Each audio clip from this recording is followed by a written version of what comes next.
Welcome back. I want to return to the topic of Third Man Records and their Verve By Request series. So they recently had a release that I was particularly excited about, had to get it, and this time I actually went for the Third Man Records exclusive edition in addition to the regular edition so that I could kind of compare them. So you may remember that I've talked about, and I think did a shootout of Tavi El Dowd by Alice Coltrane in the past. I've done one on Beat by Roy Brooks in the past as well. I'll drop some links in the description so you can check those videos out as well. But yeah, I wanted to cover this latest release and give you my thoughts, both in terms of the Third Man Records exclusive version as well as the regular, and then also do a little bit of a sonic comparison to the original. All right, so here we have it. This is The Awakening by Ahmad Jamal, or the Ahmad Jamal Trio. This is a classic record. A lot of people really like this album, not only because it's Ahmad Jamal, not only because it's on Impulse, but because some of the tracks on this album have been sampled. And so there's always a lot more energy around an album when that happens, right? It brings a lot of people who aren't otherwise necessarily buying a lot of jazz records into the genre. They get excited about the music. That's not a bad thing. So Third Man Records, what they've been doing is they've been putting out a regular edition thus far of every single album. I'm pretty sure every single album in the Verve by Request series, they're doing this. They're putting out in a version of the cover that looks like this. This is just sort of the standard original look of the album. And then if you buy directly from Third Man, or actually I want to say it's like, is it You Discover Music that's doing, I think it's like You Discover Music, I wonder if it's written on here, that basically sells their exclusive versions. This is what that exclusive version looks like. So you have to order it direct from them in order to get it. And obviously they've done quite a bit to the cover. So I do want to talk about that. But first, I also want to talk about the vinyl, because if you get that sort of mass marketed or widely sold version, you get it in black vinyl, right? However, if you opt for that yellow cover, guess what? It also comes with yellow vinyl. So, kind of interesting. And okay, here's the thing. If you're a first pressing fundamentalist, or even just particularly a aficionado, I would say, of this genre, you kind of want it to be exactly how it was originally supposed to be, right? I don't know anybody who gets really excited about some of those limited edition blue vinyl versions of the Blue Note releases. It's a little weird. And in this case, I don't think that anybody who is specifically a jazz fan is asking for a color variant vinyl, nor are they asking for anybody to mess with a cover. And so a lot of people got really upset about this and making a lot of jokes about the fact that Third Man is doing this. I think that, here's the thing. I think what we have to keep in mind is that a lot of the new folks that are coming to this hobby aren't as familiar perhaps with the original, and don't necessarily consider, say, the image colors sacred, and they like the idea of exclusivity, and they like the idea that there's these special editions out there that Third Man is putting out, and why not get this alternate version. So do I think it's a little ridiculous? I do. I'm a little bit more of somebody who wishes they preserved the original, but what I wanted to do in this case, and by the way, I'm not keeping both of these. Like, I don't just hoard multiple copies of vinyl, and keep them on my shelves. Usually what I do is I get them in and I pick which one I want to keep, and then I sell the other one as soon as I make one of these videos. That's probably what I'm going to do here as well. But wanted to talk about some of the differences between these two records, between the covers, because actually there's more difference actually between the covers than there is in terms of the vinyl, in terms of the actual construction and everything. And then I'll talk a little bit about how it compares to the original that I have behind me as well. All right. So first, what you get with this standard edition, right? So I mentioned that it preserves the original sort of intent, I suppose, of the cover. These covers are not very high quality. So I think that a lot of people are used to analog productions. They're used to Blue Note's Tone Poet. They're used to some of the, I'm trying to think of some of the other like major reissue, you know, anything that Kraft is doing, right? They're used to a higher quality. Again, if you're a jazz vinyl sort of aficionado, you're used to that high quality. That is not this, okay? I don't think it ever is going to be with Verve by Request. They're going for a more budget-friendly kind of thing here. So this is what it looks like, and yeah, while the image does a good job, you can't keep this thing flat. You just can't, because it's I don't even know. I mean, I think it's like when it bends or something like this, when it closes is when that happens. But you just can't you can't keep it flat. It's flimsy material. It's slightly glossy, but not laminated. What else can I say about this? I mean, it's just like lightweight and flimsy. It did come with a little sort of hype sticker that says manufactured at Third Man Pressing in Detroit, Michigan, 180 gram audiophile quality vinyl. I think that's funny. Audiophile quality vinyl. I don't know about that. Or that even if they do have a definition for what audiophile quality vinyl is, it doesn't mean that like the process that they use to transfer it to either from digital or the original master tapes, they don't say, which means digital, it doesn't necessarily materialize in good sounding music. And so who cares if it's audiophile quality vinyl? But in any event, like I said, this cover is nothing to speak of. It is it feels cheap. All right. What it does have, however, is a gatefold. And why I mention that is because the yellow version does not. And that's kind of weird, isn't it? So what they did with the yellow version, as you can see, that's not a gatefold. However, it is a much more nicely printed jacket. There's a little bit of like a tactile feel to it. I think they say it's screen printed. I don't know enough about some of these processes in order to know exactly what that means. What I will say though, this is not glossy. You can probably see because there's no light casting off it in this video. This cover is actually nice. It's still thin, but the material feels really nice. The colors really seem to pop. And yes, they did mess with the image, and they kind of did this like, you know, black and white kind of lines across it kind of thing. But it doesn't seem to me to cheapen the sort of feel of the cover. And it seems very nicely constructed. It is differently constructed because you've got you can actually see like the fold under here of the construction of the cover, and you don't see that in the other one. I gotta say, I'm kind of impressed with the screen printed version, despite the fact that again they messed with the image so much, right?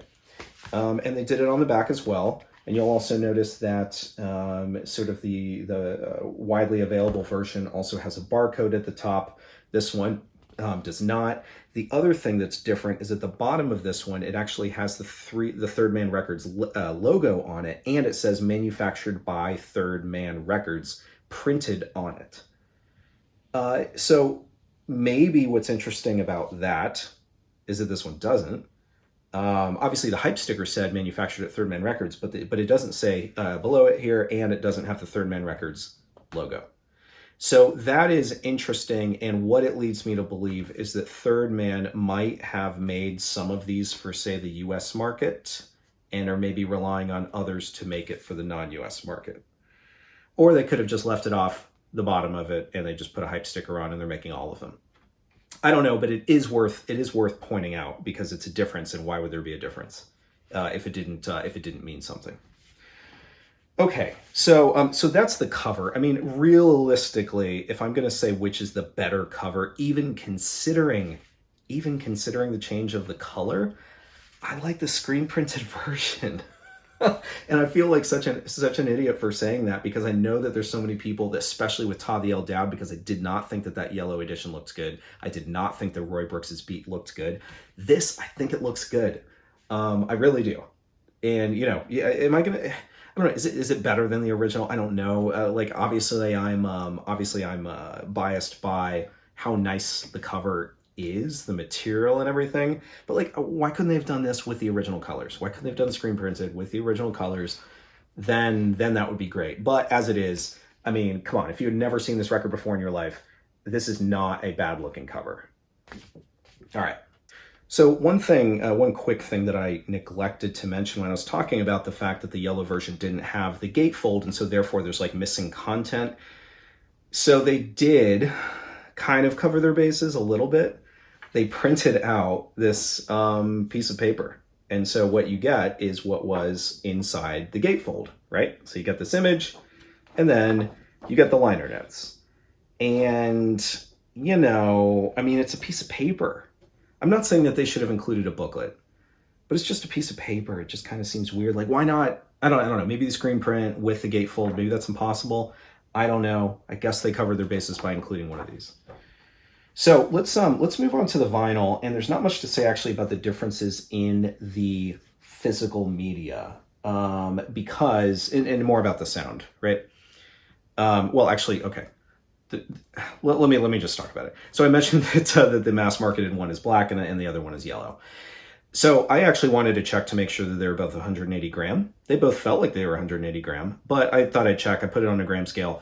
And as you can see, I weighed this the yellow one first, and it was 183 grams. So within a margin of error, weighed the black one, and it was 185. So again, within a margin of error, these things aren't exact, right? They're always going to say 180, but like, I mean, realistically, if you weigh every record from, you know, a particular run, even back like when it came to Blue Notes and Prestige, you see a lot of variability. So 183, 185, 180, kind of all the same. Also, we all know that the weight of the vinyl has nothing to do with the audio quality, right? It's a marketing thing, and maybe it protects against excessive warping, right? Probably does.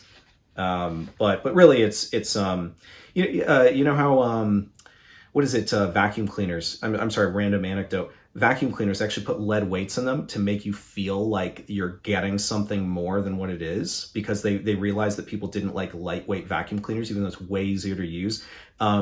People felt like they got more for their money when it was a heavier item, and so they would weight them with like lead or like, you know, some other type of metal that was heavy. Anyway, a little bit of that going on here with vinyl, right? 180 grams, 200 grams. I mean, come on. All right. So now we know that basically these two slabs of vinyl are the same. There's not any more noise in one nor the other. They're the same. I listened to both of these sequentially, and I couldn't tell a single difference in the music whatsoever. I do think that they used the same sort of master or plates for both of these, and so you're not getting anything different if you get the yellow versus the black. It really is just the color of the vinyl. All right, so final and probably relatively quick word about the music, because it's quite apparent that there is a difference between not the black versus the yellow, but both represses versus the original. So what I will say up front is that my original is not in great shape. Lots of pops in it, and there's like feelable scratches. All right, I kind of just have a placeholder. The thing got popular very early on, and I could never find a better copy. Plus, anybody who had one of these spun it a lot. So I wanted to go for one of these Verve by Request editions because I did legitimately want to keep one, and I will. I'll keep one of them, I think. So anyway, difference between the playback. Okay. So I listened to both of the Verve by Request records first, and like I said, I didn't notice a difference between them. However, even before I put on the original, which again is not in great shape and I haven't listened to it in a while, what I thought was the sound was relatively thin. It felt like there wasn't, the dynamics weren't great. Certainly there wasn't a lot of detail. It was a little bit blah, and I gotta be honest, I was kind of surprised because most new music, most new reissues, I'm kind of used to being wowed. I'm kind of used to being like, man, I should have been listening to this more frequently because I can't believe how good this sounds, and listening to the detail and all these kinds of things that gets you excited about listening to music.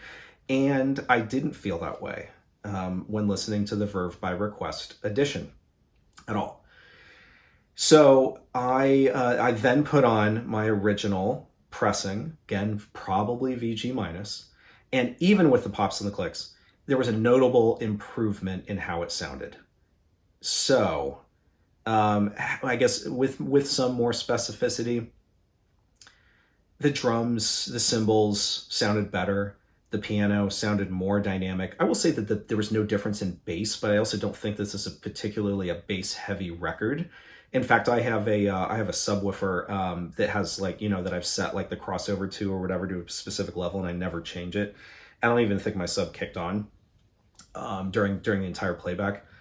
So yeah, it's the original is simply more dynamic and simply more detailed, and it's much more interesting to listen to. And it really made me think, man, I wish I had a better condition copy, original copy, because okay, I'll listen to the Verve by Request, but I really wanted it to excite me, and it didn't.